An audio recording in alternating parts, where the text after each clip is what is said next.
아멘. 네, 야고보서 이야기가 계속 1장부터 쭉 진행됐는데요. 여러 번 말씀드렸지만 야고보서는 믿음과 행함을 구분하지 않습니다. 믿음이 곧 행함이다. 그리고 행함은 곧 믿음이다. 우리가 믿음이 무엇으로 증명되고 보여지냐면 행함으로 보여진다. 그리고 우리의 행함의 근거는 믿음이다. 그러니까 우리가 행하는 것은 어떤 욕망이나 율법이나 자기의나 어떤 것으로 행하는 것이 아니라 하나님을 믿는 믿음에서 행하는 것이 곧 바른 믿음의 행함이다.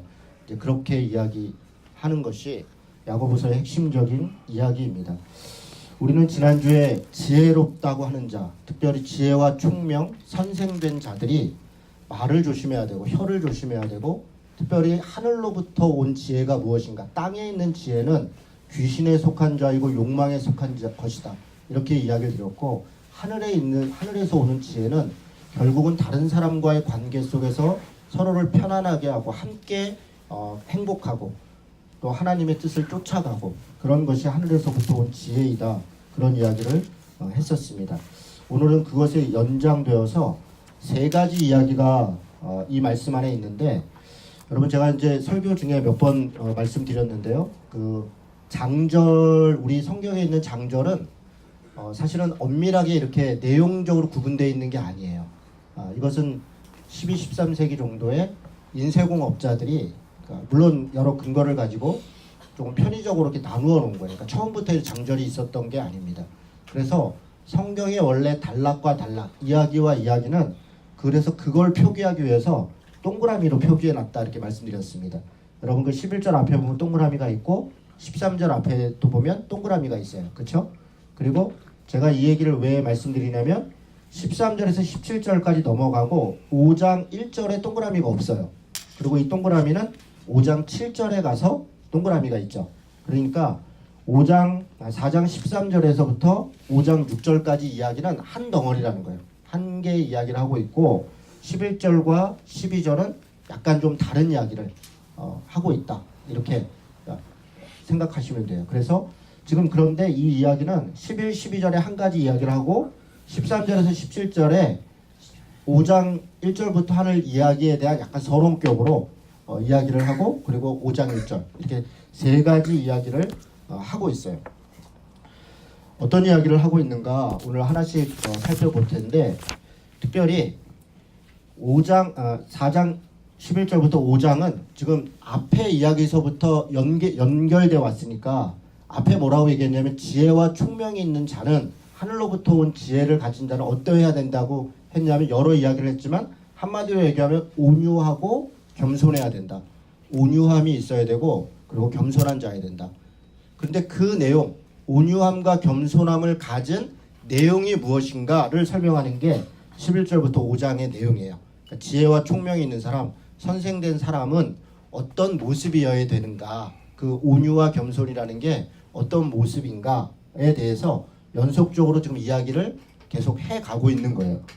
첫 번째로 우리가 봐야 될 것은 11절과 12절인데 이 말씀에 대해서는 제가 자세히 이야기를 하진 않겠지만 사실 오해가 좀 있기 때문에 한두 가지 좀 이야기하겠습니다. 어떤 것 때문에 그러냐면 11절 이렇게 얘기해요. 형제들아 서로 비방하지 말아라.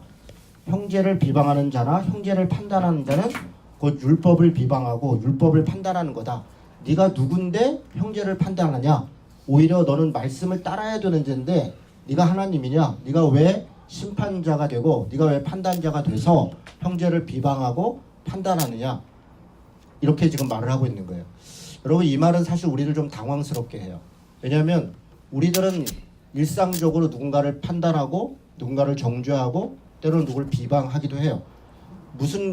무엇으로 어떤 명분으로 그게 하나님의 뜻이라는 명분으로 혹은 그것이 정의라는 명분으로 또 혹은 그것이 옳다라는 명분으로 나름대로 이해를 가지고 다른 사람을 비방할 때도 있고 정죄할 때도 있고 판단할 때도 있어요. 사실 제가 제일 그렇죠.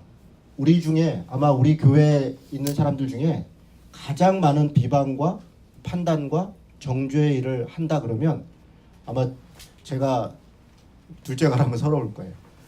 저는 뭐 이래야 된다 저래야 된다 교회에 대하여 또 어떤 사람에 대하여 또 어떤 사회적 어떤 제도에 대하여 때로는 글도 쓰기도 하고 때로는 거리에 나가기도 하고 때로는 이런저런 활동을 하죠. 그 모든 것이 사실은 비판하고 판단하고 비방하는 일이죠. 그러니까 내가 하는 거는 선을 위한 것이고 당신이 하는 것은 판단이고 비판이야. 그렇게 얘기할 수 없어요. 사실 우리가 하는 모든 것은 다 비방하고 판단하고 정죄하는 것이에요. 그런데 지금 뭐가 당황스럽냐면 우리는 것이 옳다고 생각하고 하는데 성경은 그렇게 해서는 안 된다. 그렇게 우리에게 말하고 있는 거예요. 그래서 이것이 참 당황스러워요. 여러분 그 마태복음 7장 1절부터 한번 보겠습니다. 우리 다음에 우리가 마태복음을 좀 보겠지만 오늘 비슷한 말씀이 있어서 잠깐 보겠습니다. 마태복음 7장 1절부터 5절입니다. 여기도 우리가 이 비판과 판단에 대하여 사실 많이 쓰이는 성경 구절이 있어요. 7장 1절부터 이렇게 얘기합니다. 비판을 받지 아니하려거든 비판하지 말아라. 너희가 비판하는 그 비판으로 너희가 비판을 받을 것이고 너희가 헤아리는 그 헤아림으로 너희가 헤아림을 받을 것이다. 어찌하여 형제의 눈 속에 있는 티는 보고 내 눈 속에 있는 들보는 깨닫지 못하느냐. 보라 내 눈 속에 들보가 있는데 어찌하여 형제에게 말하기를 나는 내 눈 속에 있는 티를 빼게 하라 하겠느냐. 외식하는 자야 먼저 내 눈 속에서 들보를 빼어라. 그 후에야 밝히 보고 형제의 눈 속에서 티를 빼리라. 여러분 이 말씀이 참 우리를 불편하게 합니다. 왜냐하면 성경은 분명히 선을 행하라 얘기하고 정의를 행하라 이야기하고 옳은 일을 행하라 이야기합니다. 그러니까 행함에 대해서 특별히 야고보서만큼 더 많은 행함을 강조하는 성경이 없다 할 정도로 우리가 지금 앞에서부터 계속 차근차근 읽어왔던 야고보서는 여러 부분에서 행함을 강조하고 있어요. 그런데 마태복음도 예수님의 직접 하신 말씀이죠.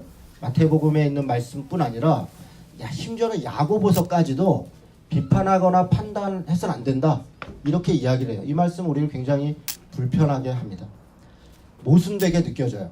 성경은 분명히 선을 행하고 정의를 행하고 그렇게 행하라라고 말하면서 또 한편으로는 하지 말라고 이야기를 하고 있는 거죠. 여러분 이걸 어떻게 이해해야 될까? 사실 뭐 여러 가지 할 수 있는 이야기들이 해야 될 이야기들이 있는데 간단하게 한두 가지만 이야기하겠습니다. 다시 야고보서로 돌아와서 먼저 이렇게 이야기를 드리죠. 예수님은 판단하지 말라 그랬어요. 비판하지 말라 그랬어요. 그런데 한번 생각해 보십시오. 예수님은 비판했나요? 판단하지 않았나요? 여러분 예수님은 누군가를 비판하지 않았나요? 예수님은 누군가를 판단하지 않았나요? 아니요. 예수님만큼 판단하고 비판한 분이 또 없어요.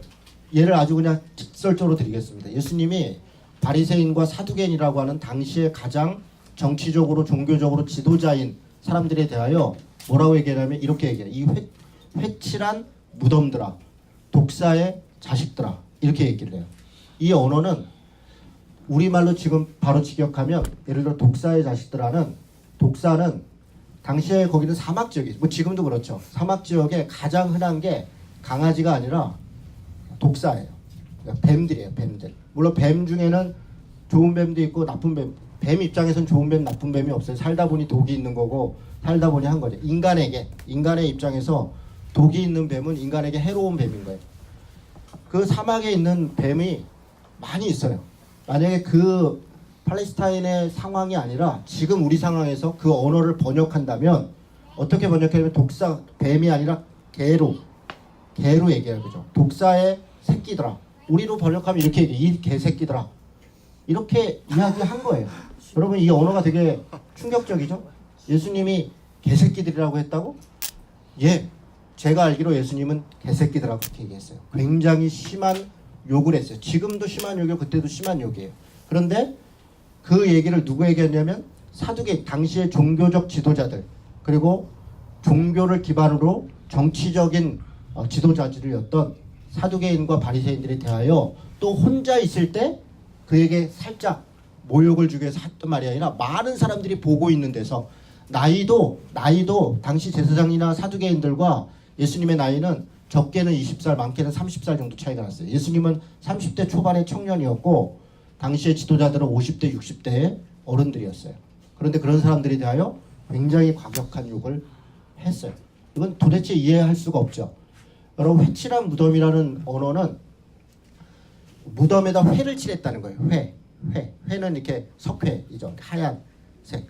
왜 그렇습니까? 무덤 안은 썩어 문드러진 거예요. 시체가 썩고 뼈가 썩고 그 안에 벌레가 끼고 온통 더러운 게 있는데 겉에서 볼 때는 상당히 깨끗하게 보이게 하기 위하여 회를 칠해놓은 거예요. 바로 그런 외식하고 그렇게 속과 겉이 다르고 지금 얘기하면 이 사기꾼들아, 이 도둑놈들아, 이 강도떼들아 그렇게 이야기를 한 거예요. 예수님이 공개적으로 그런 언어를 썼다고요. 여러분 우리가 그 언어를 그렇게 하지 않고 아마 영적인 의미가 있을 거야. 예수님이 상당히 온유하고 부드럽게 얘기했는데 영적인 의미가 있을 거야. 이렇게 해석하고 싶지만 그러나 그 단어 자체는 대단히 정죄하고 직설적이고 심지어는 마음으로 욕한 것도 살인한 거다 라고 했던 예수님이 입 밖으로 욕을 했다는 거예요. 그러니까 이걸 우리가 어떻게 받아들여야 될까 당황스럽죠. 사도 바울은 어떻습니까? 여러분 사도 바울이 여러 가지 부분에 있어서 이야기를 하지만 그가 했던 행위는 당시 시대에 있었던 법을 어기는 것이고 당시 시대에 있었던 어떤 규율을 넘어서는 것들이에요. 그래서 사도 바울 자체가 본인이 감옥에 가기도 하고 핍박을 받기도 하고 매를 맞기도 하고 이런 일들 당했어요. 그럴 때마다 그가 허허 웃으면서 이렇게 했던 것이 아니에요. 때로는 저항했고 때로는 것에 대하여 도망가기도 하고 이렇게 사도 바울도 대단히 인간적인 반응들을 했죠. 그랬을 때 우리가 예수님과 사도 바울이 했던 행위에 대하여 지금 이런 말씀을 딱 들이대면서 예수님 왜 비판하세요? 당신은 눈 안에는 티가 없습니까? 당신 눈 안에 들보가 있는데 누군가의 티를 보고 얘기를 합니까?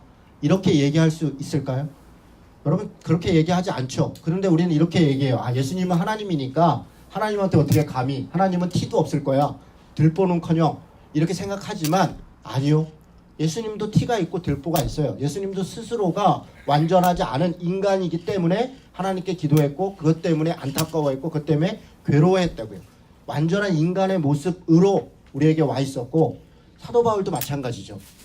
그래서 그러면 자신들도 지키지 않는 말을 하는 이유가 무엇인가? 이게 우리를 당황스럽게 하죠. 우리가 지금 야고보서를 보고 있는데 야고보서는 상대를 비방하면 안 된다. 누군가를 판단하면 안 된다. 라고 이야기하면서 야고보서 5장은 통째로 다 비판하는 책이에요. 통째로 다 누군가에 대해서 이야기를 하는 책이에요. 앞에 우리가 2장에서 읽었잖아요. 누군가가 예배 시간에 왔는데 돈이 있고 힘 있는 사람에 대하여는 여기 앞에 앉으세요. 또 가난한 사람에 대해서는 그냥 뭐 적당히 있다 가세요. 또 누군가가 돈이 없어서 배가 고픈데 하나님이 도와주실까 이렇게 말로만 하는 것은 대단히 잘못된 거다. 거기다가 도와주지 않는 것은 죽은 믿음이다. 그거는 믿음도 아니다. 이런 식으로 비판했잖아요. 잘못됐다고 정죄했잖아요. 지금 사도 바울 야고보가 온통 비판과 정죄의 언어를 우리가 볼 때 쓰고 있는데 정작 자신은 다른 사람에 대하여 비방해서는 안 됩니다. 판단해서는 안 됩니다. 당신은 죄인이 아닙니까? 당신이 어떻게 말씀을 지키라고 하는 자가 어떻게 하나님 앞에 심판자 또 재판관이 돼서 남을 그렇게 판단합니까? 이렇게 이야기를 하고 있다고요. 여러분 저는 이 구절을 읽을 때 굉장히 모순을 느꼈어요. 처음에 이 말씀들을 공부할 때 도대체 뭐라는 거야? 자기는 해도 되고 남은 하면 안 되는 거야?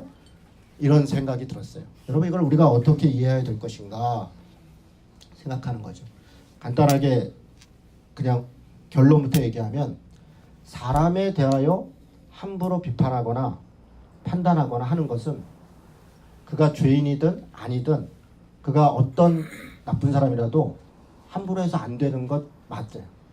그러나 사회적 정의에 관한 것 예를 들어보죠. 이 사람이 나에게 잘못한 것에 대해서는 나는 그를 판단하지 않거나 내가 그걸 감수할 수 있어요. 그런데 이 사람이 이 사람한테 잘못한 거예요. 이 사람을 죽이거나 빼앗거나 성폭행했거나 어떤 잘못을 했어요. 근데 내가 옆에서 그냥 무슨 도덕군자처럼 하나님이 용서하실 거예요. 도와주실 거예요. 이럴 수 있는 권한은 하나도 없어요. 우리가 할 수 있는 권한은 이 잘못에 대하여 공적 심판을 받을 수 있도록 신고해야 돼요. 만약에 신고하지 않으면 오히려 신고하지 않은 것으로 인하여 처벌을 받아야 돼요. 공적인 것에 정의를 행하는 데서 비판과 정죄하지 않아야 되는 데서 침묵하는 것은 그것을 동조하는 것이 되는 것이고 오히려 나의 불이익에 대하여 참고 견뎌야 되는 것에서 물론 그것도 주님으로 인하여 예수님을 믿음으로 인하여 그러니까 다른 어떤 뭐 돈을 그러니까 내게 손해를 끼친 것을 다 참아야 된다 그렇게 성경이 이야기하고 있는 게 아니에요. 제가 오늘 세세하게 말할 시간이 없어서 그냥 이야기를 하면 신앙과 관련돼서 핍박을 받거나 어려움을 당하는 것은 견디고 참아야 돼요. 신앙과 관련돼서. 그러나 법적인 범죄나 잘못된 것들에 대하여 그것을 참는 것은 아니에요. 그리고 더더군다나 사회적인 불이익, 부패함, 어떤 책임져야 될 것을 책임지지 않는 것에 대하여 이야기하는 것은 그건 비판과 판단이 아니라 옳음을 행하는 것, 옳은 것을 행하는 것이라는 것이죠. 그런데 오늘 4장 1절에 보면 그러면서 여기서 이렇게 얘기를 해요. 형제들아 서로 비방하지 마라 이렇게 얘기해요. 그러니까 사람에 대하여 지금 여기서는 첫 번째는 무슨 얘기를 하냐면 모든 사람은 다 형제라는 거예요. 이 부분이 사실 우리는 받아들이기가 어려워요. 예를 들어 이근함 같은 사람, 또 히틀러 같은 사람, 어떤 엄청난 죄를 지은 사람도 그도 사람이냐, 혹은 그도 그게 인간이냐, 그러면 당장 말려 죽여야 된다. 광화문에 걸어놓고 돌로 찌르고 막 죽을 때까지 핀으로 찔러갖고 죽여야 된다. 이렇게 우리가 이야기를 해도 정말 화가 안 풀릴 정도로 나쁜 놈들이 있어요. 그런데 지금 성경의 이야기는 우리가 생각하고 있는 감성과 또 우리의 이해를 뛰어넘게 우리가 뭐라고 얘기하냐면 그도 사람이다. 그도 형제이다. 여러분 1장 18절에 보면 이런 말이 있어요. 그 피조물 중에 우리로 한 첫 열매가 되게 하시려고 자기의 뜻을 따라 진리의 말씀으로 우리를 낳으셨느니라. 누가요? 하나님이. 인간은 인간으로 만들어지고 인간으로 태어난 그 순간 이미 하나님의 형상으로 만들어졌다 라고 하는 것, 하나님의 형상이다. 나와 동일한 하나님의 형상이다. 그래서 그가 하나님으로부터 부여받은 천부적인 인간됨 권리가 있다 라고 하는 것을 우리가 인정하는 것이 이게 성경의 가르침이에요. 여러분 이런 말씀들 때문에 우리 사회, 세상 국가 법을 만들 때 기본권이라는 걸 만들었어요. 인간은 권리가 있다. 사상의 자유, 양심의 자유, 또 집회의 자유, 어떤 이런 무엇을 인간으로 받아야 될 최소한의 어떤 것을 받아야 될 자유. 이런 자유가 어디서부터 기인했냐면 저는 성경의 가르침에서 기인했다고 생각합니다. 모든 사람은 다 인간이다. 그래서 그가 아무리 장애를 갖고 태어났든 무능력하든 혹은 어떤 문제가 있든 혹은 죽을 죄를 졌다 할지라도 그는 인간으로서의 최소한의 권리를 누릴 수 있는 존재이다 라고 시작한다는 거예요. 그리고 두 번째로 신앙 안에 있는 사람이라면 다 형제라는 거예요. 형제.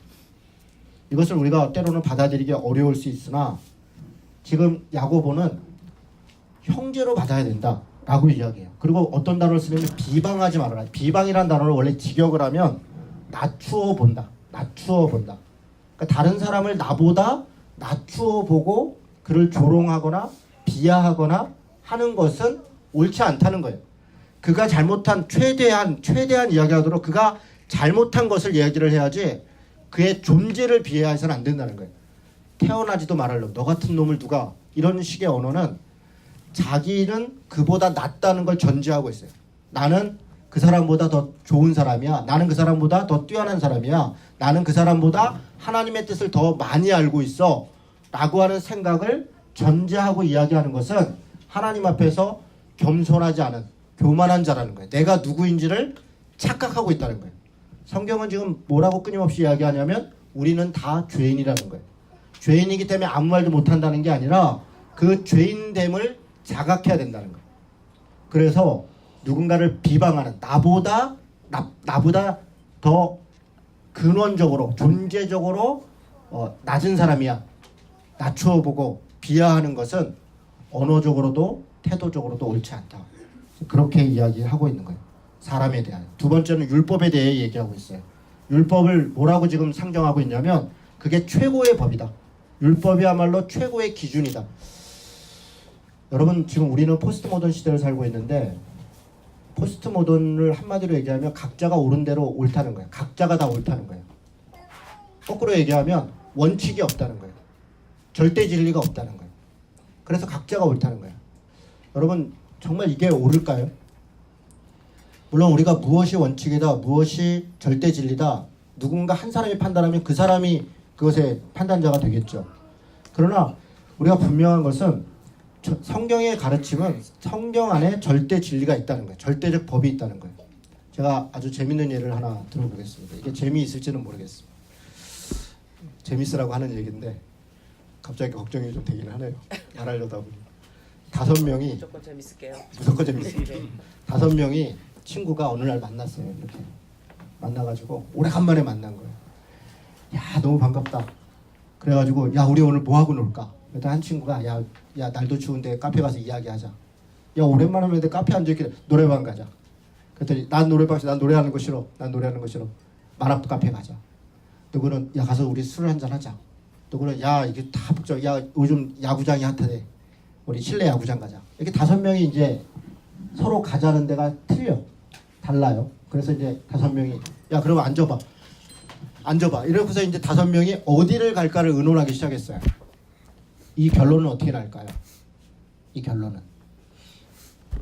아무도 양보하지 않으면 끝까지 자기가 가자는 데 계속 고집하면 어떻게 되냐면 맨 마지막 결론은 아무것도 하지 말자. 아무것도 하지 않는 게 가장 공평하잖아요. 5명이 얘기한 것 중에 뭐라도 하나 하면 누군가에 따라간 거잖아요. 저는 그거를 그냥 뭐 아주 거칠게 허무주의라고. 포스트 모던은 허무주의와 연결되어 있다. 그러니까 각자가 옳은 것은 결국은 아무도 옳지 않은 것이고 결국 아무것도 하지 않는 게 가장 큰 진리가 될 수 있다. 두 번째로는요. 이 결론은 어떻게 날 수 있냐면 대체로 이렇게 나요. 야 내가 쏠게 가자. 누군가가 야 노래방 오늘 내가 쏠게 가. 그러면 그러지 뭐. 이렇게 하고 이제 일어나는 거예요. 왜 이렇게 결론이 날까요? 돈이 있는 사람, 힘 있는 사람의 주장에 결론이 납니다. 포스트 모던은 그 취지는 좋지만 각자가 계속 고집하면 결국은 누가 힘이 있고 누가 돈이 있느냐로 결론이 나요. 저는 이게 적자생존으로 돌아가는 것이다. 그러니까 우리가 허무주의와 적자생존이 가지고 있는 역사적 또 사상적 여러 문제점을 지적하다가 그래서 우리가 포스트 모던으로 왔는데 결국은 다시 그 결론이 적자생존으로 가고 허무주의로 간다는 거죠. 절대 진리가 없고 절대적 원칙이 없을 때 생기는 패단은 그러면 누구에게 피해가냐? 가장 돈 없는 사람, 가장 힘없는 사람. 내가 쏠게라고 단 한 번도 말할 수 없는 사람이죠. 그 사람은 늘 누군가에게 도움을 받아야 되고 누군가에게 고맙다고 얘기를 해야 되고 그것 때문에 늘 피해를 감수해야 되는 것이죠. 그래서 절대적 진리와 절대적 법이 원칙이 저는 필요하다. 그것이 오히려 약자들을 돕고 더불어 함께 하도록 하는데 유용하다. 그래서 저는 법치주의가 대단히 중요하다고 생각하는 거죠. 여러분 율법도 마찬가지예요. 지금 여기 뭐라고 얘기하냐면 율법은 가장 중요한 원칙이다. 이렇게 지금 야고보가 얘기하고 있어요. 그런데 야고보가 얘기하는 율법은 2장 8절을 보세요.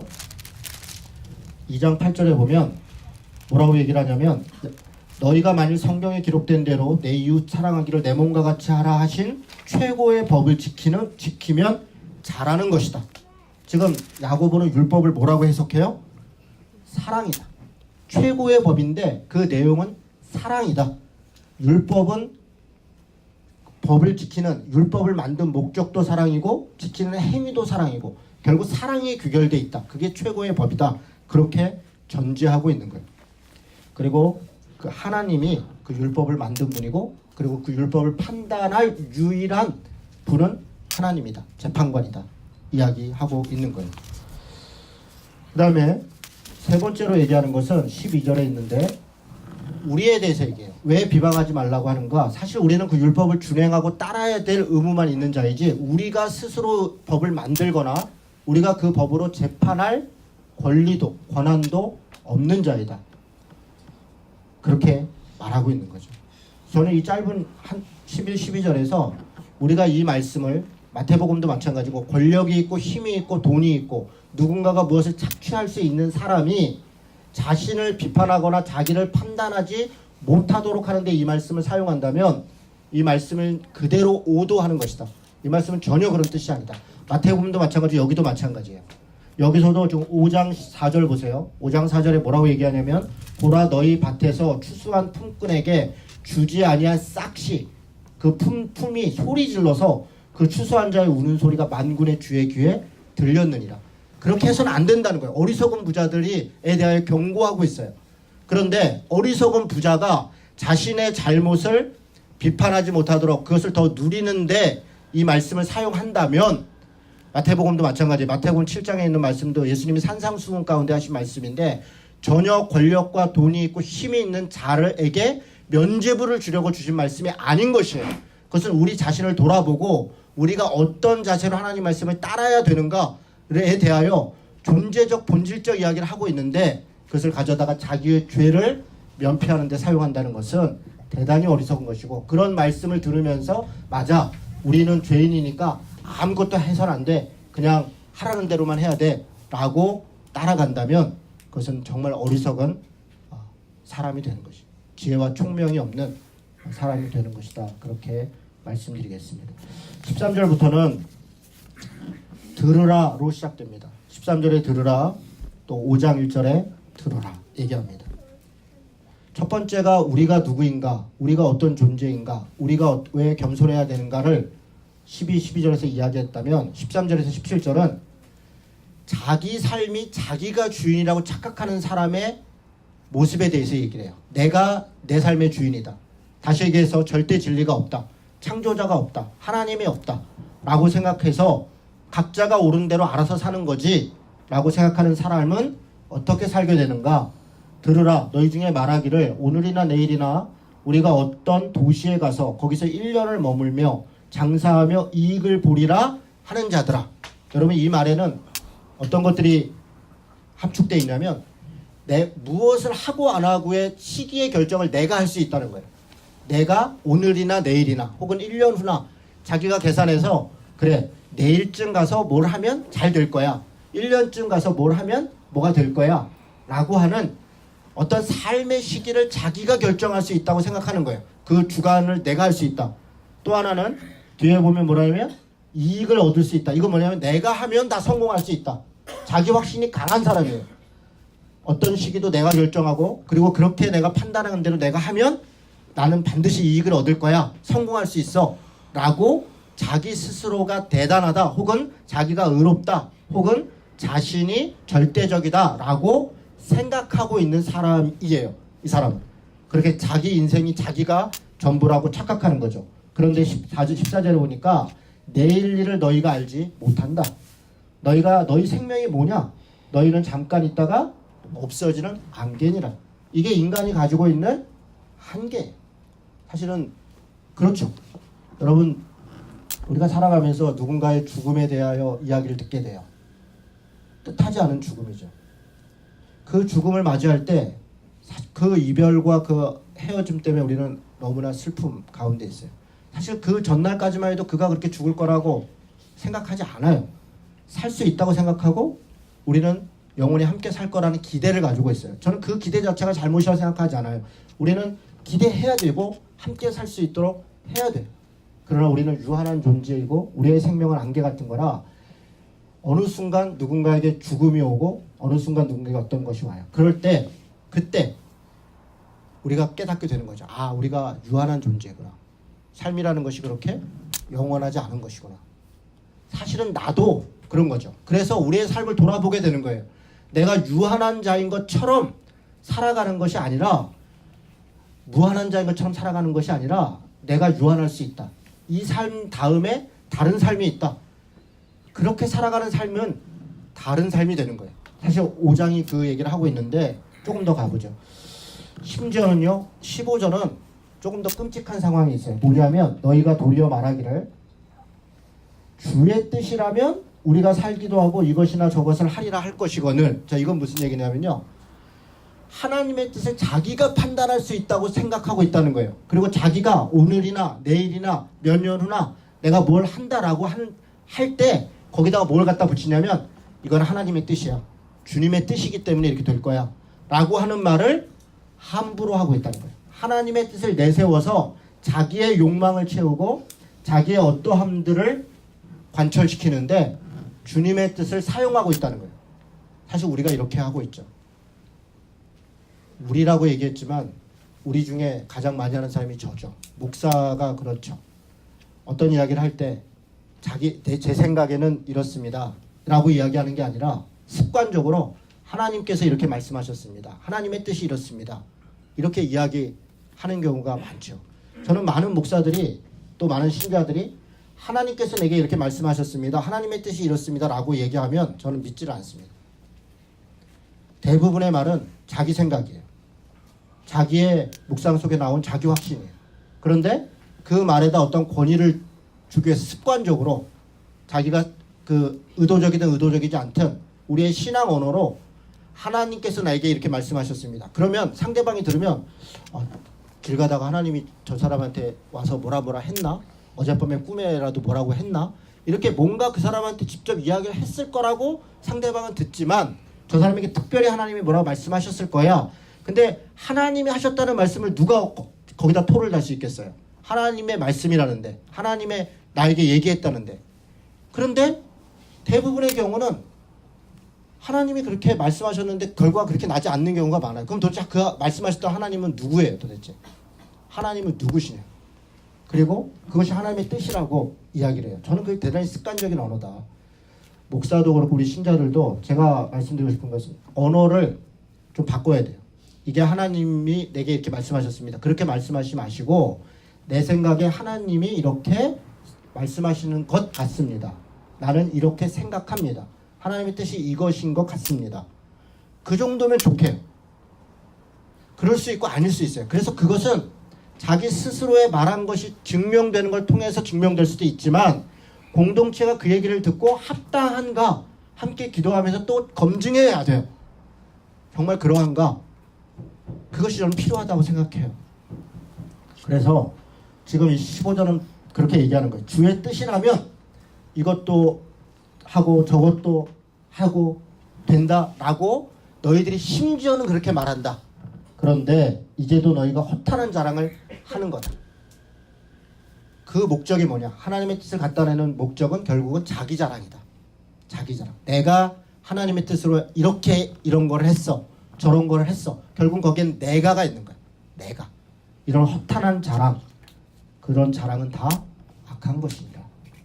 그러므로 사람이 선을 행할 줄 알고도 행하지 않으면 죄다. 지금 이 마지막 절을 넣은 이유는 뭐가 하나님의 뜻이니 뭐가 뭐니 중요하지 않다. 하루하루 내게 주어져 있는 선을 행하는 것, 그것만이 하나님 앞에 죄인인 또 하나님 앞에 피조물인 인간의 모습일 뿐이다 라고 이야기하는 거예요. 여러분 너무 대단한 일을 하려고 꿈꾸지 마세요. 이것도 사실 저한테 하는 말이죠. 이 땅에 있는 동안 신자로서 목사로서 우리가 이 땅에서 하나님을 위해 뭔가 대단한 일을 해드려야 내가 천국에 가서 하나님 앞에 큰 상을 받지 않을까. 내가 그래도 하나님 앞에서 뭔가 최면이 있지 않을까. 여러분 그건 다 우리의 자랑일 뿐이에요. 하나님은 우리가 이 땅에 뭔가 대단한 걸 했다 안 했다 별로 관심이 없으세요. 정말 관심이 없으세요. 사실 이 12절부터 5장은 우리의 태도에 대한 얘기예요. 네가 누구이냐, 우리의 존재가 어떤 존재인가를 돌아보라는 거예요. 그런데 우리는 우리 존재를 돌아보는 게 아니라 내가 부자냐 아니냐, 내가 힘이 있냐 없냐, 내가 무엇을 했냐 안 했냐, 거기에다 그걸로 우리의 존재됨을 증명하려고 하고 있다고요.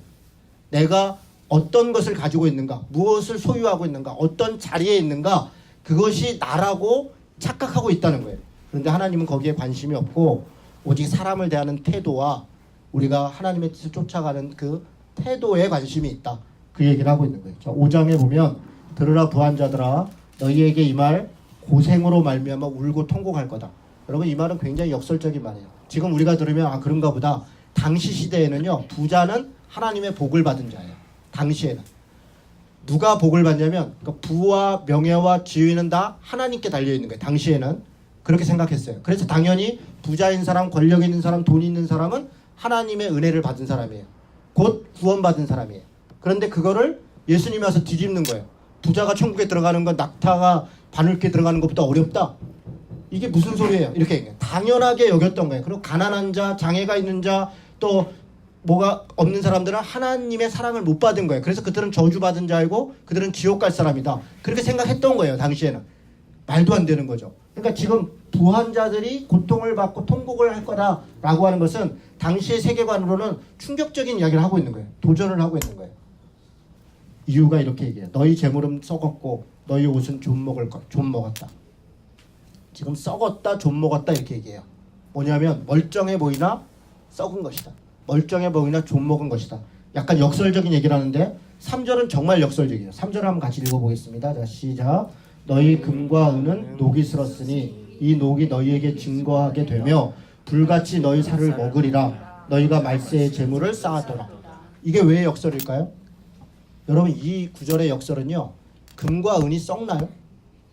한번 생각해 보세요. 금과 은이 썩어요? 우리가 금을 사는 이유는 안 썩기 때문에 그래요. 물론 금속 자체가 썩지는 않지만 금 사면 나중에 다 돈 오른대잖아요. 그래서 사람들은 다 금을 집에다 쟁여놓잖아요. 근데 여기 좀 뭐라고 얘기하냐면 금과 은이 녹이 쓴다는 거예요.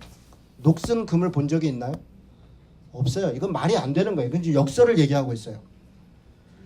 금과 은은 녹이 슬지 않는다 라고 믿고 있는 사람들에게 녹슨다는 거예요. 이 녹이 증거가 될 거다. 이미 녹슬은 것이다 얘기하는 거예요. 어떤 사람들은 금과 은이 있는 것 때문에 그걸 쟁여놓는 것 때문에 자신의 존재됨, 내가 이런 사람이야, 내가 이렇게 복받은 사람이야, 내가 이런 걸 할 수 있는 사람이야 라고 이야기하지만 하나님이 보실 때 그것은 이미 녹슬은 것이라는 거예요. 쓸모없는 것이라는 거예요. 우리는 그 금을 가지고 이걸 주님의 뜻을 가지고 이걸로 뭘 할 거야. 내가 금을 모으는 이유는 심지어는 복권을 사고도 복권을 당첨되면 난 교회를 질 거야, 선교를 할 거야. 누가 그렇게 하라는 거예요? 누가? 여러분 제 친구 중에 한 명이 정말 저하고 대학교 때 같이 살고 같이 전도하고 신앙생활을 했어요. 어느 날 20년이 지난 다음에 저한테 전화가 왔는데 자기가 너무 좋은 데를 갔는데 나보고 딱 한 번만 나와보래요. 그래서 제가 왜 그러냐고 얘기를 들어보니까 다단계 갔는데 나보고 너무 좋은 거라고 꼭 와보래. 그러면서 뭐라고 얘기하냐면 진호야 나는 여기서 돈을 벌어서 선교를 할 거야. 그러면서 막 그래서 내가 전화하다가 누가 그걸 너보고 하라니. 하나님이 너보고 선교하라 그러는? 그냥 나가서 전도를 해. 그 돈을 가지고 선교하라고 하나님이 너에게 언제 말씀하셨니? 그냥 나가서 전도를 하라고. 네 옆에 있는 사람, 지금 복음이 필요한 사람, 지금 고통이 있는 사람, 그 사람한테 가서 복음을 전하고 그 사람의 손을 한번 만져주고 그 사람과 함께 어깨동무하고 내게 있는 것을 조금이라도 나누고 그게 오히려 하나님의 뜻이지. 그 돈을 가지고 무슨 선교를 하겠다고 다단계의 친구를 끌어들이고 그것이 어떻게? 그게 주님의 뜻이라는 거예요. 그에게 있어서 금과 은이 녹슬지 않는 것이 하나님을 위해 필요하다는 얘기예요. 그렇지 않습니다, 여러분. 그렇지 않아요. 하나님은 금과 은은 내게 없어도 주님의 이름으로 명하노니 일어나 걸어라. 그렇게 얘기했잖아요. 금과 은을 구하는 자에게 금과 은을 주시는 것이 아니라 하나님의 은혜를, 그 사랑을 주시는 것. 그렇게 성경에 수도 없이 기록하고 있지만 우리는 끊임없이 금과 은을 쫓아서 나 됨을 증명하려고 한다고요. 심지어는 내가 나 됨을 증명하는 걸 넘어서 내가 하나님의 자녀라는 것을 금과 은을 통해서 증명하려고 한다고요. 이게 어리석다는 거예요. 이게 어리석다. 불같이 너희 살을 그것이 먹을 것이다. 오히려 금과 은이 그 녹이 우리를 먹을 것이에요. 너희가 말세에 재물을 쌓아도다. 이 말은 치명타죠. 말세라는 건 지금의 말세라는 것이 아니라 우리가 이 땅에 살아가는 게 끝이라는 거예요. 여러분 대대손손 잘 살 거라 생각하고 재물을 모으고 땅을 사고 집을 넓히고 제발 그렇게 살지 마세요.